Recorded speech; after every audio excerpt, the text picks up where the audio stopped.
Welcome, everybody, to the Extended Disc webinar. My name is Wilma Stevens, and I'm here with Amy Lipinski. Hello, everyone.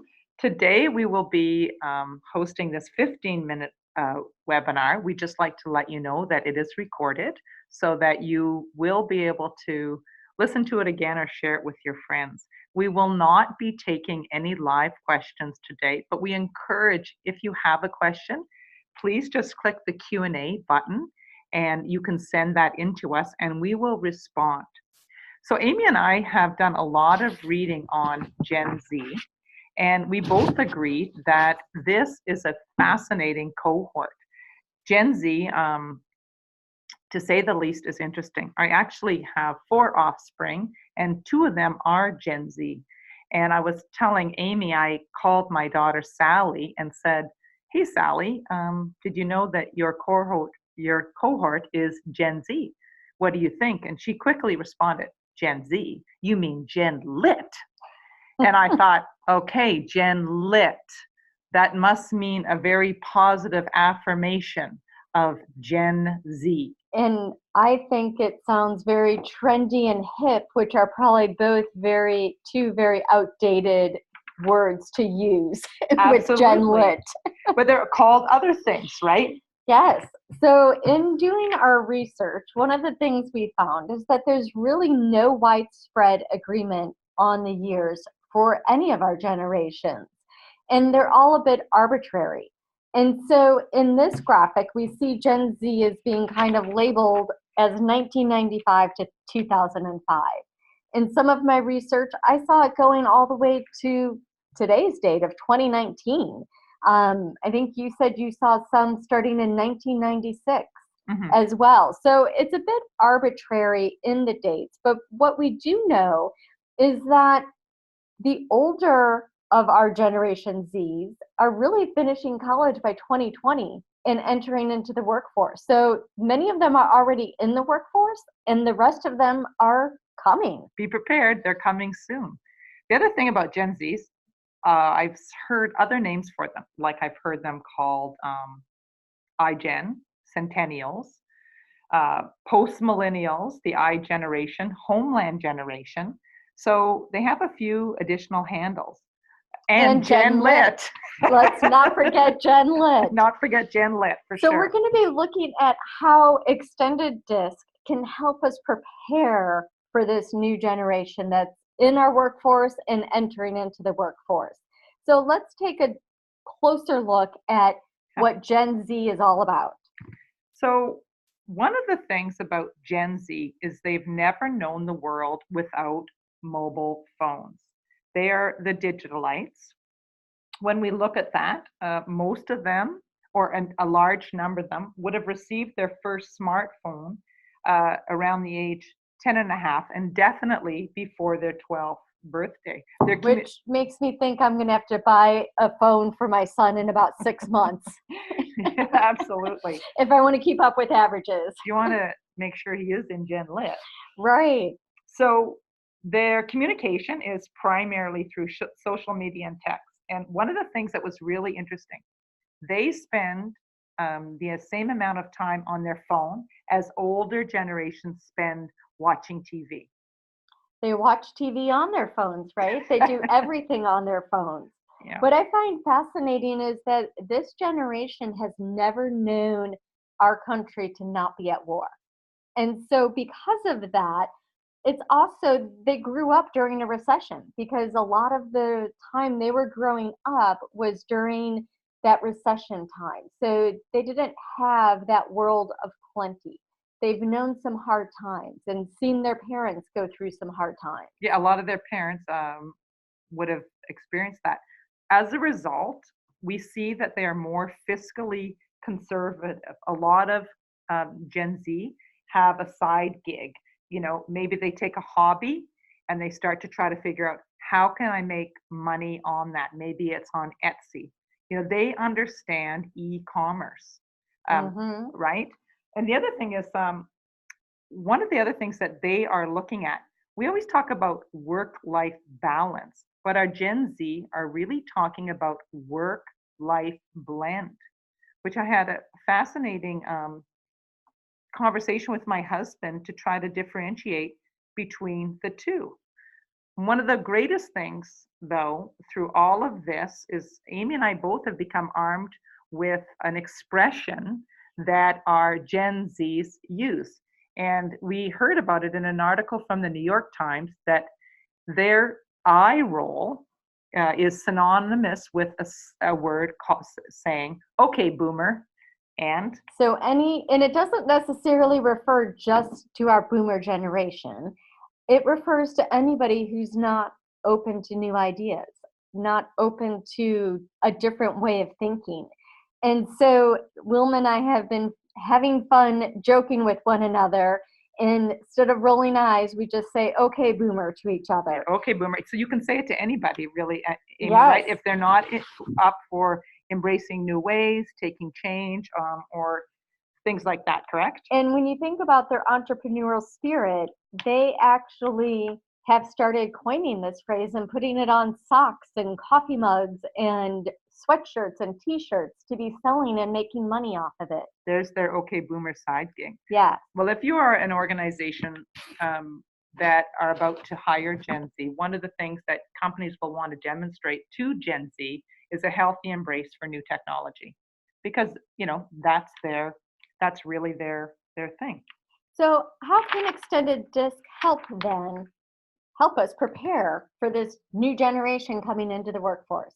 So with Extended Disc, one of the approaches that we would take with all cohorts is we would divide the communication into 4 steps. And what we like to do is take a large amount of information and break it down into 4 really small bites. So step 1 is understanding the DISC styles. And we've had lots of webinars that you can circle back and take a look at, what's D, I, S, and C.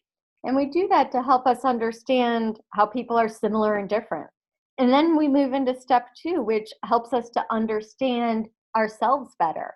And it gives us a deeper dive into who we are and understanding about our style and also how others see someone with our style. Kind of that gateway to emotional intelligence. Exactly. So step 3 is identifying the main DISC styles in others. So we say it's great to know who you are, and we promote self-awareness through, doing that deep dive. But we also talk about learning, that who is out there in that big world. And then it leads us into step 4, putting all of that knowledge into action. And so being able to make, often it's a temporary and brief adjustment, but we adjust or modify our behaviors to improve those interactions with others. Really, that strategic communication response. So when we think about how we want to prepare for Gen Z entering into the workforce, we've all learned that golden rule to treat others like you want to be treated, which works great if everybody's just like you. But we learn through DISC that people are similar and different. We learn through generations that people are similar and different. And so at Extended Disc, we recommend treating others the way they want to be treated, what really motivates them, what drives them, and making that temporary brief adjustment to interact with them the way they want and sometimes the way they need to be treated within that moment. Yes, that adjustment really is specific to the person that you're communicating with, because communication is always ascribed to the receiver. So we often want to give communication in how we like to receive it. But when we're talking about adjustments and about that adjustment initiative, we say go to where they stand. And ultimately, if you do that, and it takes a little bit of energy and a little focus, you will ultimately get more of what you're looking for, because the person can receive the information in the fashion that they like to digest it. You'll get a quicker response, right? They're going to hear your message the first time versus having to repeat it until they finally get it, because you're speaking in their language. And if I may, Wilma, it'll also help prevent an okay boomer response. Yes, you do not want the Gen Z eye roll. Okay, boomer. So when we think about the extended disc assessments, within the individual assessments, it gives us that deeper dive. Like Wilma had said, that almost gateway to emotional intelligence. It gives us awareness around the individual, and in this case, around our Gen Z. It's going to tell us what motivates them, what demotivates them, right? What kind of do they maybe tend to avoid because it takes away their energy? What do they bring to the table? What are their strengths? And how do they tend to react under pressure? And it's going to give us those deeper dives and that insights, because our Gen Z, they're new to the workforce. So maybe they don't have this self-awareness, or maybe they just don't have a language to put around it. So using the extended disc assessments will give them a common language. It will give all of our generations working in the workforce a common language to talk about how they are similar and different. And even along with their communication style and their decision making style, because like we've talked about, they're social media savvy. A lot of their decision making style is based around social media and getting research and knowledge from that database. I did read that it's roughly 25% of the population, right? This moving forward. So they are the new kids on the block coming Mhm. into your office. So probably understanding their assessment will help you get more performance from them. So, what does the research say about this new generation? So we have an extended disc validation study, and I think this is terrific because it's an independent organization that validates this product. And the research said that if you were born after 1985, what we were seeing is an increase or a high proportion of I population in that cohort. So that would be our millennials or our Gen Ys. Right. And we were seeing, I think it was up to 45% of that population. Now, this is really, really early days, but what we are seeing now, a small trend, is a higher proportion of C styles leading this generation. So into the analytics, into the data. And it's too early to tell because they're just starting to enter the workforce, and we'll keep you posted on that. But like always, we don't ever want to pigeonhole or label anyone, and nor a generational stereotype, Right, right? absolutely. It's all about going through our 4 steps, understanding and identifying what their style may be.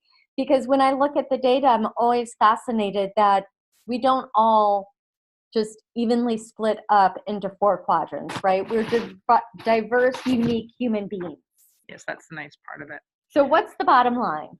Well, the bottom line really goes like this for every style.